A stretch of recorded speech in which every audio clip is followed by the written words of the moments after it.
everyone. This topic will be on the Introduction to Organic Chemistry, chapter 21 of your chemistry textbook.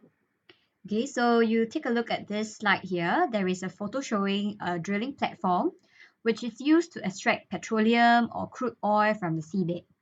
Okay, so we all know that oil has many uses, right? So in this whole chapter, we'll take a look at actually this crude oil is a mixture and it has many different fractions. And each of these fraction has its own uses. Okay, so how does crude oil actually look like when it's being dug from the seabed? It's actually looking like this. They call it the black gold.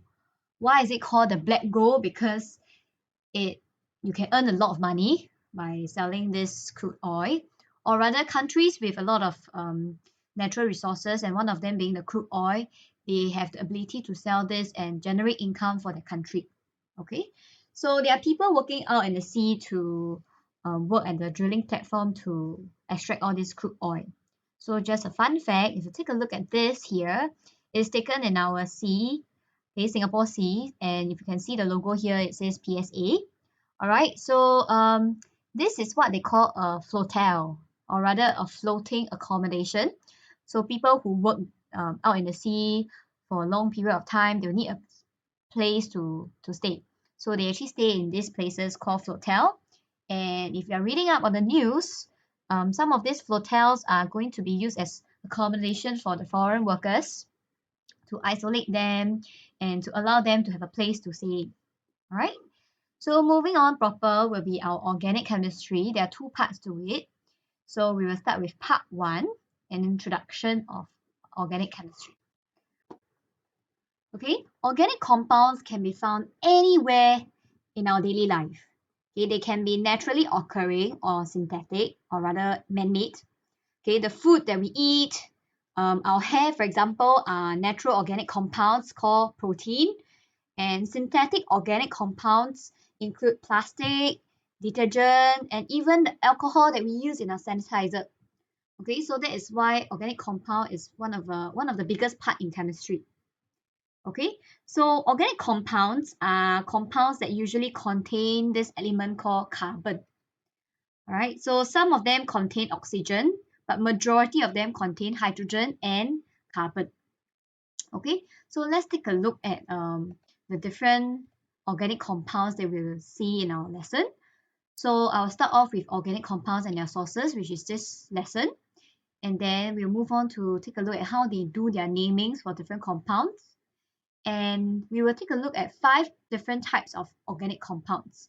The first one will be alkane, alkene, alcohol, carboxylic acid, and then the last part will be macromolecules such as a protein and plastics.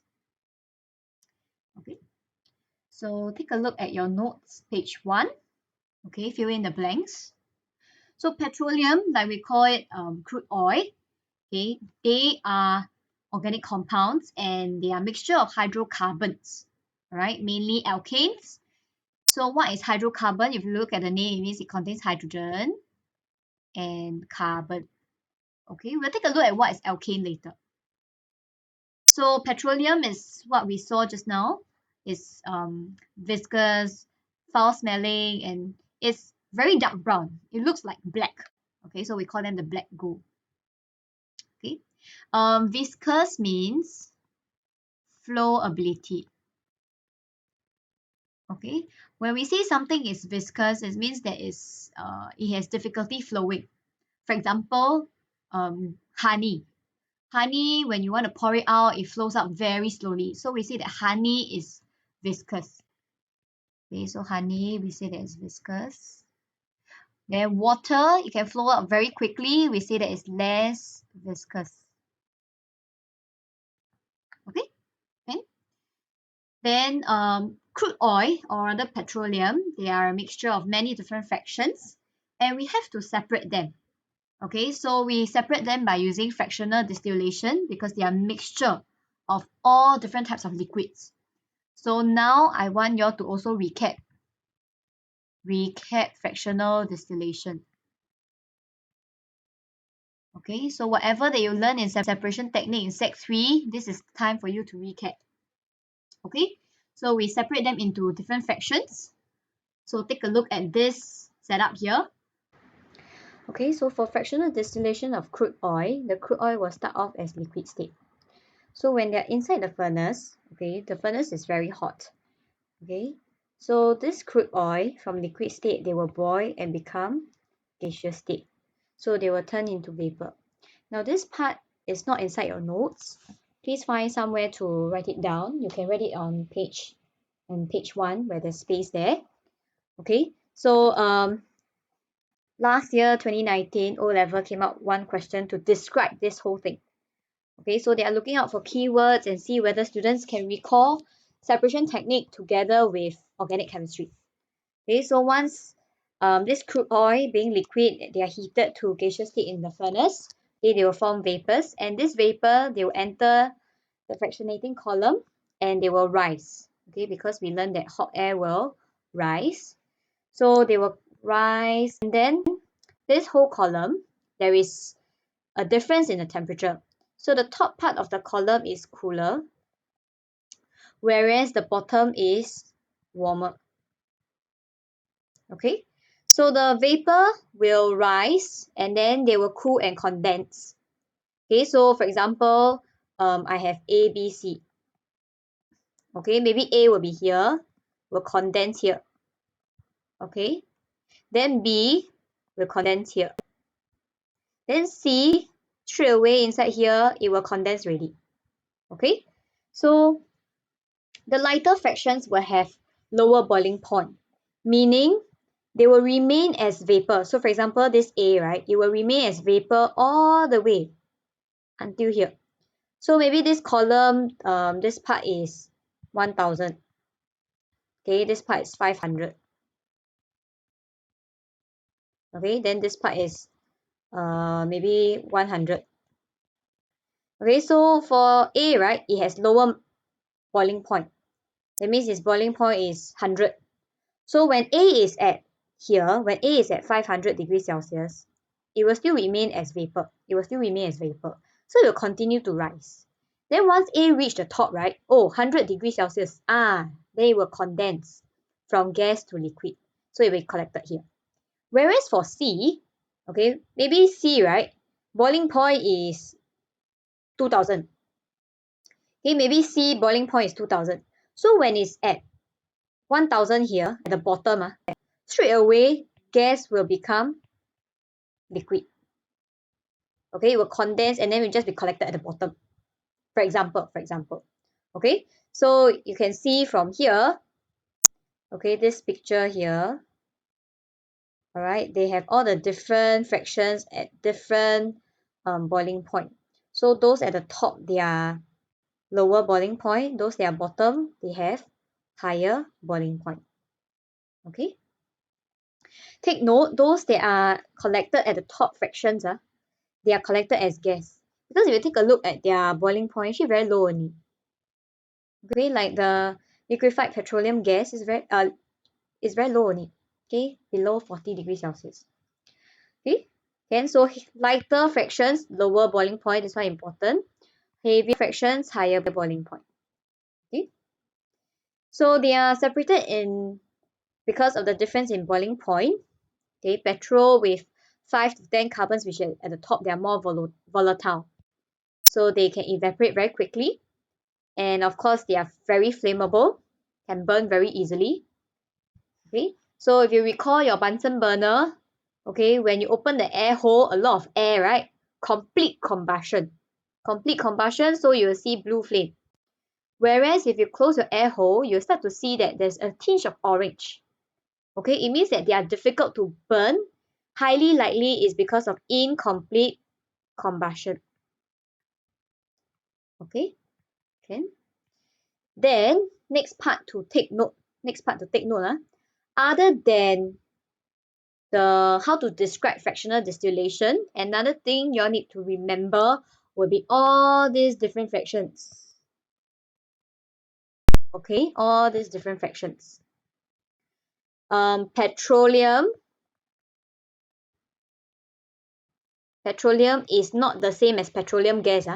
They are two different things. Petroleum is crude oil. Petroleum gas is the gas.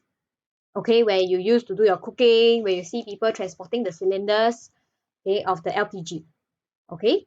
Then petrol is the one you use for your vehicles, and then naphtha is the one you use for plastic. So you can just remember plastic oil as a feedstock. Okay, kerosene is for aircraft, and then diesel oil, lubricating oil, and of course the last one is bitumen. Okay, one thing to note, some question or rather some papers, they will use this term called paraffin. They are the same. So please take note, paraffin is kerosene, kerosene is paraffin. Okay, then the last part will be bitumen. Bitumen is used to make road surface. The key word here is surface. Okay, I will reject used to make road. This is not correct. Okay, so how to remember? How to remember? This is how I remember. Okay, I tend to use Chinese term to remember. So, I will say 婆婆, okay, PP, right? 婆婆拿, I use K lah. K stands to me, I say Kit Kat. 婆婆拿 Kit Kat 打老爸. So PPNKDLB. 婆婆拿 cat, no, not 婆婆拿 Kit Kat 打老爸. So this is how I remember. Of course, you can come up with something else. So in English, it says the grandmother take the Kit Kat to hit the dad. Okay. So not advocating violence, okay, just to make you to remember. All right, can? Okay, so recap. All right, we will need to know the different fractions, okay, and we will need to know how this whole fractional distillation work.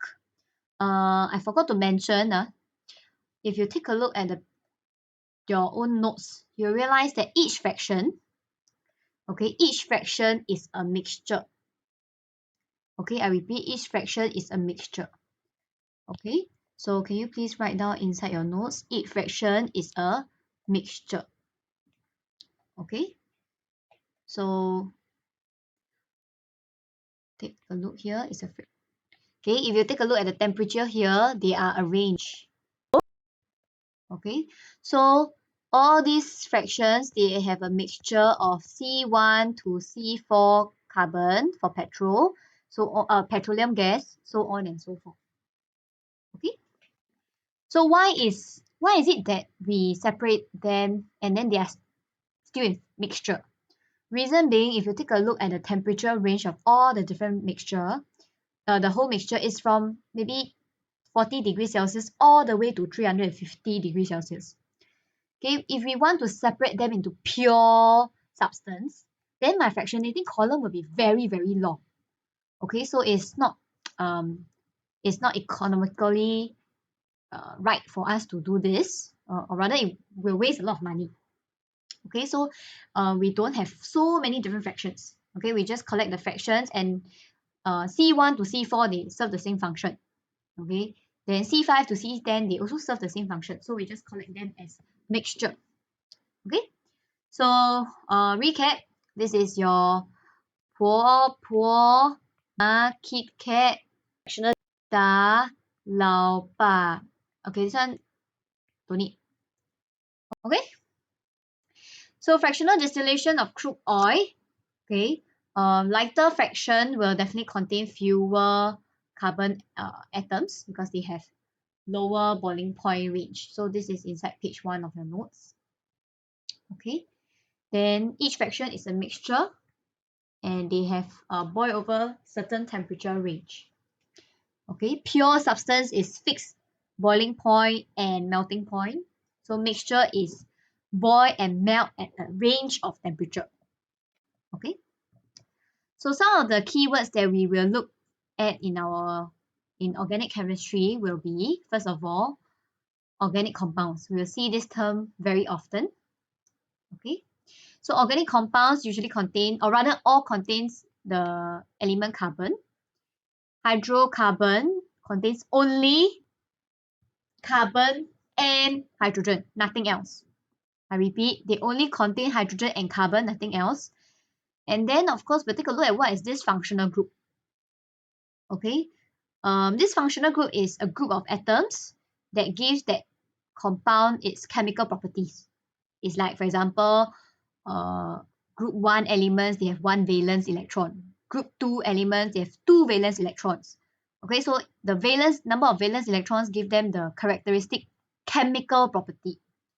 So this functional group give organic compound the chemical properties. Okay, so petroleum and natural gas, they are fossil fuels. They are commonly used as a source of energy. And next term that I want to introduce is homologous series. So homo means the same. Okay, homo means the same. And then series is just a family. Right? They are categorized because they have same general formula, same functional group, similar chemical properties. So I give you an example. 4F, okay, they are a homologous series because they all take double sciences and they only take chemistry and physics. Okay, so this is their same functional group. Okay, they will take very similar exams. Okay, so this is their why they are in the same class. Why? Okay. Then, however, each and every one of you have different weight, right? Okay, we have different height, right? So your physical property, they're all different. Okay, so this is what we mean by homologous series. Okay, so there are different types of homologous series. Okay, I'm at your notes page 3 already. Just now was at page 2. Okay, this is page 2. This is page 3. Okay, so there are total 5 different categories. Okay, or rather 4 categories. So we will learn the first one, which is alkane. So fill in the blank. Alkane is CC single bond.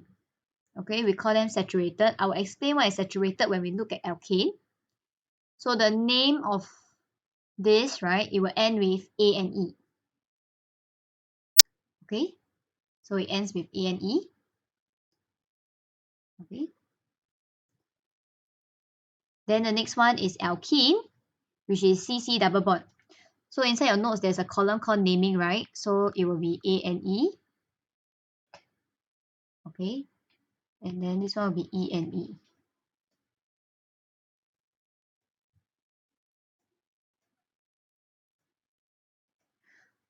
Okay. Then of course we have alcohol. Okay, for example, ethanol, methanol. And then the last part we have carboxylic acid. Okay, so the name will always have the oic acid. Okay. So for homologous series, as we go down the series, okay, there is a change in the physical properties. Okay. So each member will differ from the next by a CH2 group. Okay. Each carbon will be bonded, or rather will have a maximum 4 covalent bonds because it's in group 4. Okay. And then N refers to the number of carbon atoms. So, okay, for example, this N here, okay, it can be 1, it can be 2, 3, 4, etc., etc. So all the alkanes in this homologous series, they share this general formula. This general formula is like like your math like that. It's like function. Then you just insert the n x into whatever number. Same for this. Okay. Okay. So how to name? Of course, there are 2 parts. Okay, prefix and suffix. So prefix means the one in front, and the suffix is the one at back. Okay. So in your notes, page 4. Okay. Okay. It's not inside your notes. You just take note. Okay. I have alkane, alkene, alcohol, carboxylic. So we're going to take a look at this one first for our next part. Okay, if you notice, those that are in alkane, their name is ANE, ANE, ANE. Those in alkene, they are ENE, ENE, ENE. Those that are alcohol, OL, OL, OL, OL, OL. Okay, then same for the carboxylic acid. You can see oic acid, oic acid, oic acid. Okay, so your notes page 3 under naming, alkane, write this one down. This is when n equals to 1, n equals to 2, n equals to 3, n equals to 4. Then under alkene, the naming, you write this down. This is where n equals to 2, n equals to 3, n equals to 4. Then of course alcohol, n equals to 1, n equals to 2, so on and so forth. Okay, same for your carboxylic acid. Okay, you can pause the video and write down.